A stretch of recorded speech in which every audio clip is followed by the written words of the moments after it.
Let's get a move on.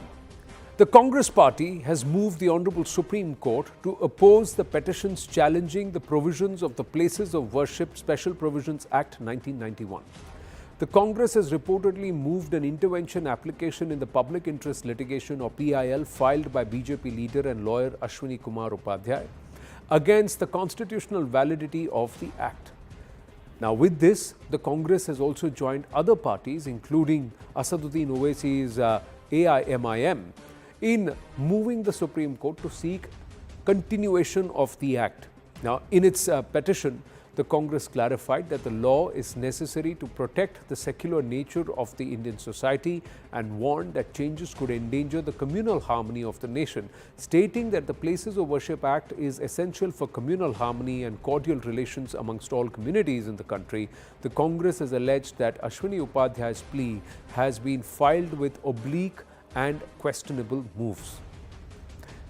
Dr. Anand Ranganathan, author, commentator and someone who has written extensively about the Places of Worship Act 1991 in his book also, joins us, along with Kamru Chaudhary, political analyst, leans towards the Congress party. My namaste, Jai Hind, Jai Bharat, gentlemen. Anand Ranganathan, the Congress's concerns, Congress joins issue on the PoW Act 1991. Good evening. Good evening to my fellow panelists. This was obviously expected because it was Congress that promulgated this evil act. Look, the basic fact of the matter is to deny to us our temple of divinity, Anand, is to destroy for us our temple of democracy. Keeping the most sacred of places away from Indians, not just the Hindus, by the way, because this is a civilizational issue, not a religious one. It is untenable and undemocratic. Ayodhya, Gyanvyapi, Mathura, Bhojshala, Sambhal, the rights of our ancestors being reclaimed is catharsis, as a deliverance of justice. This is not about a particular mosque. This is about a legal claim. And about this PoW of Places of Worship Act 1991, that quote, to prohibit conversion of any place of worship and to provide for the maintenance of the religious character of any place of worship as it existed on the 15th day of August 1947. But here is the caveat, and this is what the conceited, lawyers like Dushyant Dave did not mention. The act does not apply to any place of worship which is an ancient and historical monument or an archaeological site or remains covered by the Amara or Ancient Monuments and Archaeological Sites and Remains Act 1958. But here is the tragedy. A legal recourse to correcting historical injustices cannot be denied in a democracy. Historical injustices, and there are thousands possibly, that are not covered by Amara, can now never be addressed unless Parliament overrides the Place of Worship Act. Quote, no place of worship usurped or built upon another place of worship shall be allowed to be used as one unless its ownership is rightfully settled in the court of law, unquote. Anand, this according to me should be the real Places of Worship Act. As simple as that. Single sentence. And this is not a Hindu issue, by the way. If a mosque had been demolished by a Hindu king and a temple built on it, I, a kafir, and a Darwinian atheist for whom Islam sanctions death penalty, would have fought for the rights of Muslims like Kamruji to legally get back their mosque. One hallmark of justice is that it has to be applied universally, because when one goes by logic, morality, first principles, objectivity, as science and law teach one to do, numbers do not matter. 1 or 4 or 40 or 40,000. If the Places of Worship Act did not apply to Ram Lalla's temple, how on earth does it apply to any other temple, any other deity could be as sacred as Ram Lalla? Who is to decide? Kamru Chaudhary. Yeah, Anand, basically, that's what you call the power of conviction.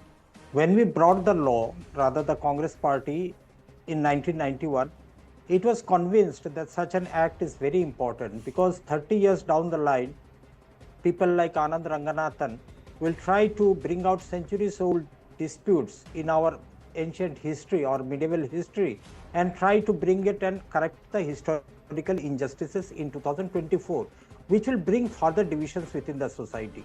So P.V. Narasimha Rao and his government thought it very right to bring the act in the first place.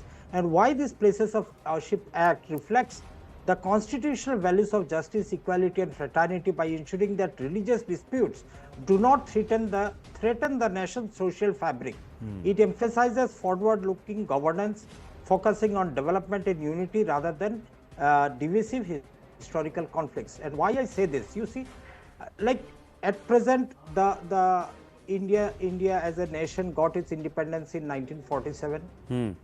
What happened prior to that is a history which we all should be proud of, and we can reflect on that. But are we in a position to correct the 200 years of British rule that did injustice to India? No. Are we able to do what the Mughal invaders did to India? No. Then why are you bringing out those centuries-old disputes into the public domain right now?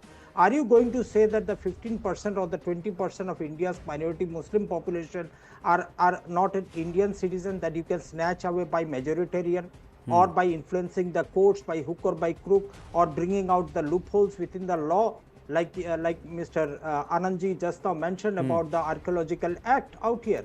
But the essence of the act is to prevent such disputes to recur in the near future. We have seen countless lives being lost during the Ram Mandir agitation, or during the recently the 5 people were killed in Sambal because of a small dispute of a survey.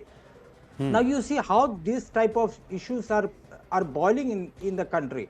When the Gyanvapi survey was being conducted, Anand, you and me, we were both witness when one particular lawyer came out and he said, Baba mil gaye. And what was that Baba all about? It was all about a fountain which is a disputed. Some people call it a shivling, some people call it a fountain. But these disputes are bound to be there. Even in the leaked survey report of the Sambal mosque, people were saying that the flowers or characteristics to a mosque, to a temple were found inside the mosque. Correct. It is debatable, it is disputable. I am not going into the pros and cons of what the survey team found out here. But my basic question, and why I am very much proud of my Congress party, is that it has brought an act in 1991.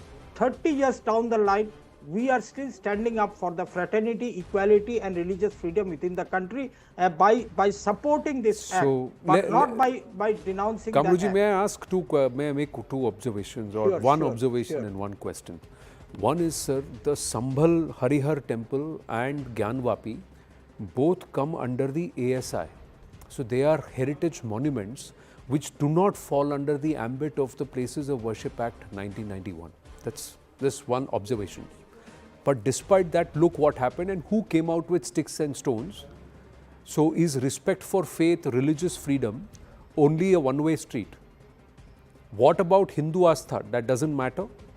Hindu sentiment does not matter in this country. Once a temple, always a temple is what the courts have also said, and that the deity has living rights. And the tenets of Islam very clearly say that you cannot have a place of prayer or ibadat for your faith over the ruins or the remains of the place of ibadat or prayer of another place, another religion. That's the tenets of Islam. My point is, sir, then who is creating rebel? Who is the one who is denying what both the scriptures and what the law allows? Who is it? Can I respond now? Ji. Can I respond? Yeah. First and foremost, your word of using the word Harihar temple for the Sambal mosque is still in dispute. So I believe you will be very measured in the next I'm saying Harihar temple as for the Hindus. That's what I'm saying. Jama Masjid for the Muslims. So as an anchor, I believe. So I'm underlining. So you are here to correct me, but tell me, what about those who are not willing to accept the tenets of Islam? That you cannot do ibadat or prayer on a place that's been built on the ruins and remains of another place of worship. Till the time the what about those who are denying the fact that Gyanvapi and also the Harihar complex, both of them in Sambhal, are ASI monuments? Wait. Now, what does the ASI Act of 1958 say? That it's a monument protected under the ASI Archaeological Survey of India. If there is already prayers going on, or namaz or ibadat is going on in that temple or in that mosque, then what is the condition of the ASI Act? They are there to just preserve the structure. Even if the ASI monument is declared to be in contravention but what to does what the it Places is, of Worship Act no, 1991 say? That ASI monuments don't come under the ambit of the Places of Worship Act 1991. No, it never yeah, they said. don't. The religious, no, till the time ASI monument is they there, don't. They don't. And what is somebody saying? Is somebody Are you denying, the are you interpretation saying, of the no, no, ASI are Act you, in are you relation to saying the that people PoW cannot, is wrong? I am asking you, Kamru Chaudhary, what about the religious freedom and the right to pray of Hindus? No, wait, That's let me finish where one is the point answer by to point. that? No, let me finish point by point. Ji. When you bring in the ASI Act of 1958, in conjunction with the PoW 1991, what does it say? The religious character of a particular place as it existed on 1947 shall continue without anybody interfering. Correct. So now what come is to it? the second point of 1958 of the ASI Act. The monument that is there, which has acquired a religious character as per 1991, shall also be maintained. Correct. No, so what Now have the you courts cannot also change opined the on the ASI monument, on you the cannot aspect change of the religious character, Kamru Then why Chaudhary, that is true? that the original religious character. They have not said. No. They have said the original religious character. What is the original? Now who defines And what today, is an no, and original? today, Kamru Chaudhary. Today, Kamru Chaudhary. Who defines One minute, what is one an minute, sir. original character? This is my final question, and then Anand Ranganathan. Kamru Chaudhary, if today Muslims, knowing fully well that this is a place that's been built over the ruins of a Hindu temple, go there and continue to offer prayer, which is actually not prescribed in their own religious scriptures, what are they showing? In 2024? No, I'll Are they not reflecting the same mindset of those who came and destroyed it, or are they described are they depicting a very friendly mindset? Oh yeah, somebody broke that place, built a mosque. I'm not supposed to pray here as per as my scriptures, but I will do it because this is what will keep reminding you that I ruled this place once. Anand, can I have a 30-second timeline? Let me just cite you an example of Taj Mahal. Just the other day, I was hearing an interview in your channel about Advocate Vishnu Jain, where he was telling very eloquently about how Taj Mahal is a Tejomala or a temple like that. The arguments in that interview which I saw is basically very ridiculous and Taj Mahal arguments. currently, sir, is a mausoleum. The Hindus believe it was a place of worship. It was a temple already built. It was gifted to the Mughal king. That's a different matter. So where's the history you have very clearly not Anand, answered my simple question to you, Mr. Kamru Chaudhary, and this is a question nobody tends to answer when I ask this question. If you know as per the scriptures, and this is again I'm citing a court judgment. The Ram Mandir judgment itself said that this is what the scriptures define as far as what is a place of worship in terms of the tenets of Islam. Any structure that's built over another structure or the faith, structure of another faith is not deemed a place of prayer because there are conditions how a place of prayer shall be brought. There is no concept of worship in Islam, it's only prayer. So that both are two different angles altogether. But despite this question has not been answered. Dr. Ranganathan, is it an unfair question to ask? Anand, I hope you, and I'm sure you will, in interest of equanimity, give as much time to me as you have given to my good friend Kamruji. First of all, I don't know what it is in the people who are no longer Hindus but whose ancestors were Hindus to have so much contempt for Hinduism. Maybe it is the requirement for the new faiths that they have started professing. Now, the most sacred of Hindu gods, Krishna, Janamsthan, believed to have been birthed there. The idols were snatched away by Aurangzeb, broken, scattered on the steps of Jahanara Mosque so that Namazis could trod on them as they walked inside. Is that not humiliation?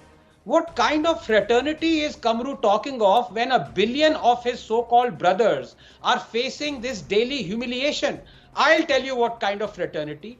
The same kind of fraternity that he will, today on your channel, you ask him, he will deny that Aurangzeb demolished Kashi Vishwanath to build Gyan Vyapi. Ask him. He has already denied Harihar temple. He is going to deny that Aurangzeb ever demolished the most sacred of Hindu temples and built a mosque. Ask him. Ask him. No, my point is, sir, it is called Gyan Vapi. That means a well of knowledge. There is no concept. There is no concept as Gyan Vapi in Islam. So it derives its name from something which existed much before that. But that's again. I'm just saying. If he's asking, people like Kamru are the ones who. But let's get back to the places of. Let's get back to the Places of Worship Act 1991. Do you believe the Places of Worship Act protects archaeological those monuments that are under the ASI? Does this aspect of religious character, original religious character, not find its place in the Places of Worship Act 1991? Has that not reflected in subsequent judgments, including the RJB judgment? Look, first of all, the Places of Worship Act is a draconian evil act. So for one to say that, is it just in parts, that itself is a non sequitur. But I'll just say this, it has an exception. And I quoted that exception of the Amara Act 1958. All those monuments that fall under that are not contained or not governed by the Places of Worship Act. Like, for example, Gyanvyapi. Like, now, Kamruji, I don't know whether he's a lawyer or not, but established lawyers, you read the Places of Worship Act, there are exceptions that are quoted in that. Now, I quoted the exception. I don't know what more one can do, but as I said, when one's mind is made to be bigoted, to hate Hindus, there is nothing that can be done by this community and people like Kamru. The government has to stand up. Stop being a coward. Stop listening to such nonsense. Start acting for justice for a billion people. All we want is justice. I'm saying, why the government? Now, the people who are questioning this, who have challenged this, they have gone to the court of law.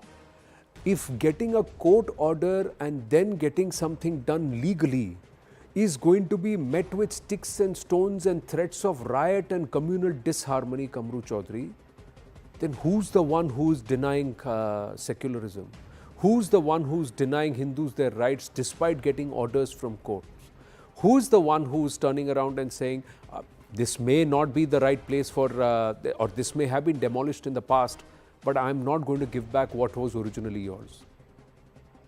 No, Anand, basically you must understand, like, just coming to your question, I just want to remind Mr. Anandji out here that, Anandji, when you are confronted with facts, please do not try to abuse me, because you need to have some solid facts. I am not speaking, I did not come here to speak nonsense out here. You don't talk about facts. You might have your line of thought, I am having my own line of thought. That's why you asked this man. He is completely devoid. That's why he's in Congress. I think we can have. We can have. No, the idea is not to get personal with anybody. He abuses people. The idea left and right, he has no substance. The idea and the intention, very clearly, gentlemen, is to ask some straightforward questions to everyone. Nobody. That is why. So, when court orders were being implemented in Sambal, who took sticks and stones, and who mobilized a mob to deny the process of legal procedure to take place? Was this not an elected representative who threatened, who was not even permitted to be inside the complex at that point in time? No. And did he not get there? Did he not go violative of the Court Act? So who did not respect the courts there? What mindset was depicted there? Can I reply to that? So who is threatening communal disharmony? Who is threatening violence? Who's threatening mobs on the streets? And who's threatening that dekh lijiye khoon kharaba ho jayega? Why? So sane debate cannot happen. Gentlemen, I have paucity of time, but we will take this forward as the matters unfold in the court of law. Thank you very much. We're going to take a very short break quickly, and when we come back, we'll focus on perhaps the biggest confluence of humanity. The what, the how, and the wow. That's what we're calling about the Mahakumbh 2025. Stay with us.